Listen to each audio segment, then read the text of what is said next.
Hey guys, Stephen here with Impulsive Auditions. Logan and Chantel reveal thoughts on mushrooms, LSD, and acid. This chick actually reminds me a lot of Aubrey Plaza, just the way her mannerisms are and how bubbly she can be. It's about the same amount of energy that you get from Aubrey Plaza. Have I done Yes or no? LSD? Yes. Can I talk about this? You have Jeff? 100,000 times. Man bun bro. manager Jeff? Yeah, can I say whether or not How I about did we it? talk about our thoughts about it instead? Yeah, instead of the actual I action. mean, yeah, look, I've tried. What is Stop it like? Easy with the 100,000 times. I'm gonna need to reel you in, big fish. Do it, physically. Come show, back. No, show me. Do it.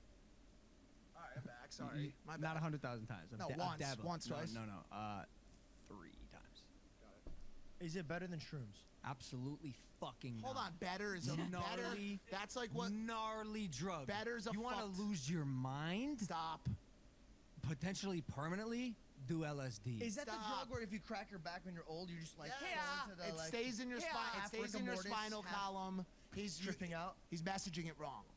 You're taught. You need to like any other drug, work with it very responsibly. It would be nice to Yep. work with someone who understands it. There's Coaches. psychedelic therapy clinics that you can go to do psychedelic assisted therapy, which is, the way to safely be able to get the benefits from certain types of psychedelics, and it's the safe I'd way, do and that. the legal way to do things. So Have you found any benefits from your?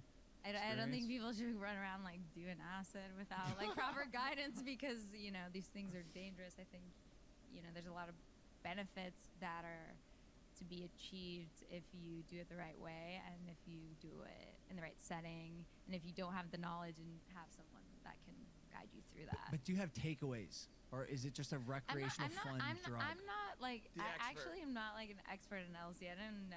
But like, surely you've that- done shrooms sometimes I here at think this house, sil- even sil- maybe once. I think psilocybin's something that I definitely have done more research in, and I especially see the benefits a lot with mental health and with like having, being presented with, hey, you can take all these drugs with all these side effects, or like, hey, you can do assisted therapy and, maybe like just know how to do it on your own. But like, to say, okay, you can take this pill that is probably going to have a lot of side effects every day and work on the dosage up till you get to a certain point, and that's going to take a long time to find out. It might not even work. Might not work. Yeah, and so it's something that you have to weigh the risk versus rewards for yourself and think like, what do you think is the best thing? What do you, you just with anything you have to weigh risk versus rewards, and I think sometimes people's calculator needs to be recalibrated.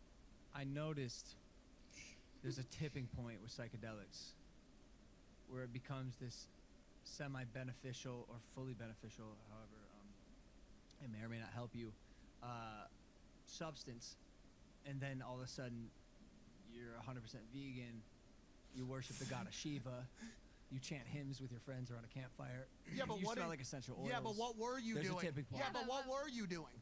So here's my like, question. What from if the other side, that looks just as crazy. I think if you're standing from that, if you start on the other side, and you look at like someone living like a normal life that you might have been living before, those people are gonna think you look just as kooky, crazy, and out of your goddamn mind And, as yeah, as they look to you. Correct. There's just a separation there. There's a distance traveled. I'm not a proponent of any of the things that you just mentioned. I'm not a vegan. I'm not, visiting my neighborhood shaman on a weekly basis.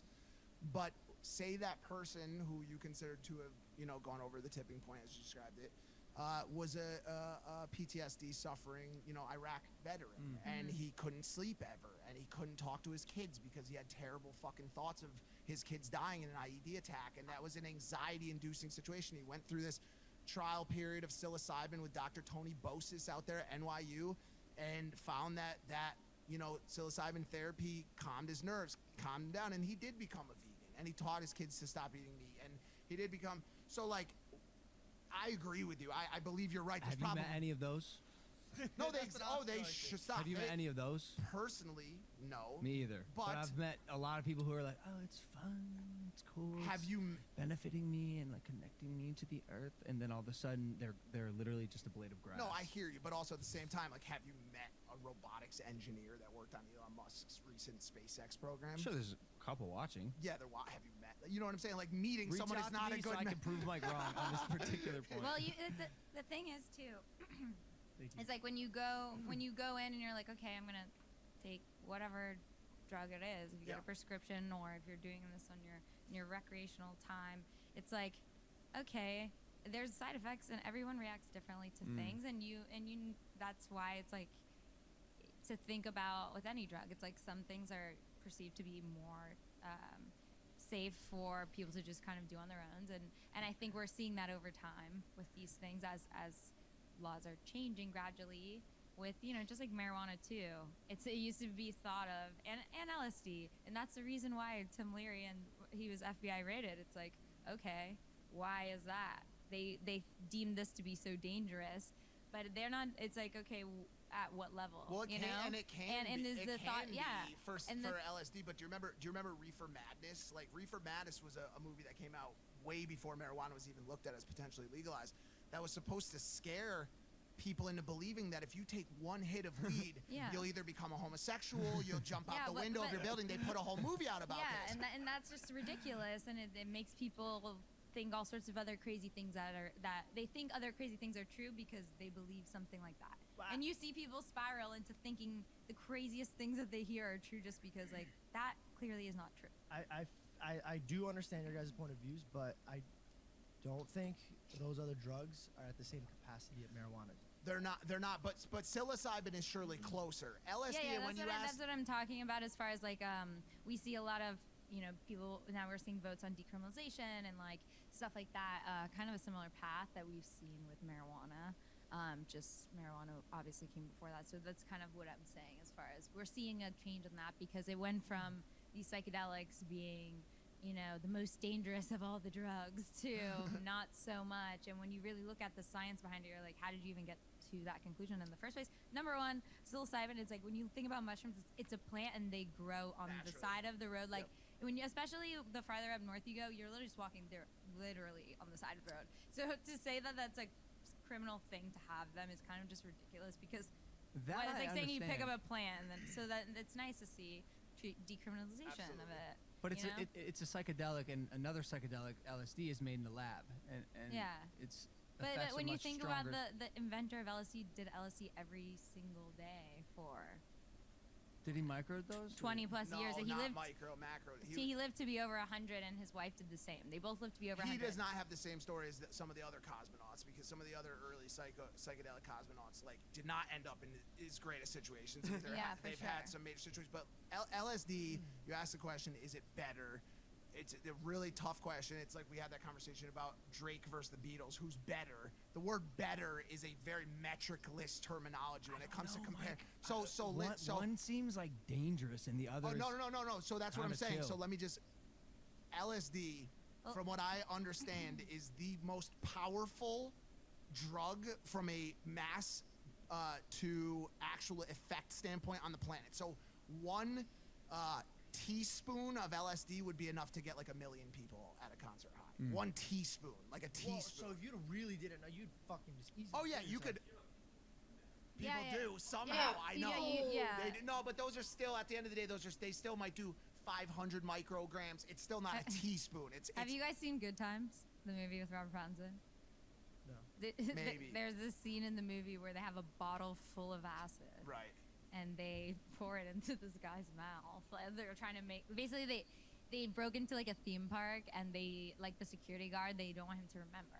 Right, and so what because he's like finds them and chasing them, so nothing. He just goes to hospital. Like obviously, like it's a movie, so it's not real life. But like I don't, like I don't know. He just like you can die as a result of certain actions. Yeah. Okay, like you the guys. The guy who ran into the fire at Burning Man. Okay, Did you guys see? There's a dude that ran into fire. He's not a moth. Well, he's not the only one. I mean, someone almost died at the Leary Ranch in a fire. The guy tipped over into the fire when he was on acid trip. He took synthetic psilocybin. Whatever. Regardless, and he did end up dying. Yes, and he died. Well, a lot of people end up in fires because they're very attractive when you're on a psychedelic. Have you guys seen? Because they're pretty. Fire, George. I want to be inside that. I mean, if you're not under, if you're under a macro dose. If you listen, is it doing more good for the world or bad for the world? I think psilocybin will get to a place. Doing more good. How? In the next 5 years, over the next 5 years, I believe that psilocybin, through medicinal legalization and semi-decriminalization across different places, will get to a place where it is doing more good than bad. LSD, back to the better thing, final note on it, is far more intense and hard to wrangle than psilocybin. You can have a night of psilocybin out at the local bar, hanging out with your friends, having a great time, laughing amongst each other. Even on a high dose, even on a 3.5 to 4 grams, you saw Mike Tyson on this podcast take 4.5 grams of mushrooms and do a podcast. Really? Yes. Yeah. Now, if he took a macro dose of acid, he would not be able to fucking do the podcast. You see that joint behind George's head? Yeah.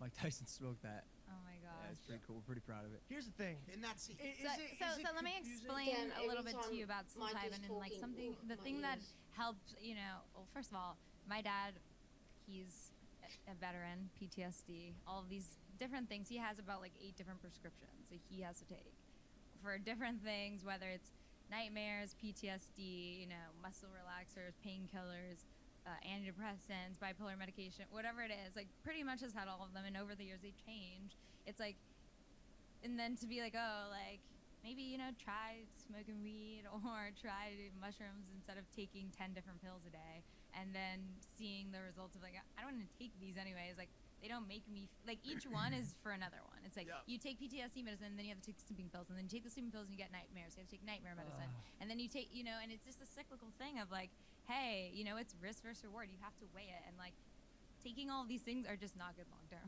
It's like you see it with like painkillers. You have, you know, you're a disabled veteran, or you're a veteran and you're older, whatever the case is, you're taking painkillers every day. It's like that has long-term effects. There's really high side effects.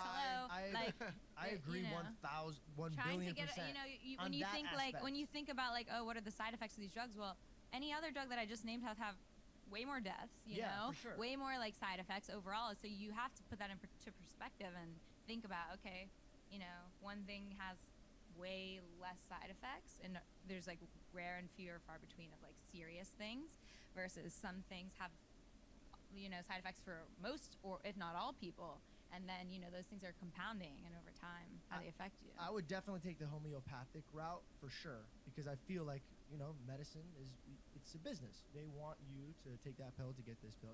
I get it, but I don't know about like your age growing up, but like our age growing up, don't get in cars and strangers. We have Uber now. Don't do drugs. Hey, by the way, it could actually cure you. So it's like at what what the fuck, man? Like I'm confused that's as crazy. fuck. Well, me. I don't like to talk actually when the guest is talking, because it seems counterintuitive, because when they talk it's actually supposed to be for their spotlight because they are the guest. Okay, so that is it for Logan and Chantel reveal thoughts on mushrooms, LSD and acid. If you guys like the video, please hit that like button, consider subscribing, and if you dislike the video, dislike it. I will see you in the next one. Bye.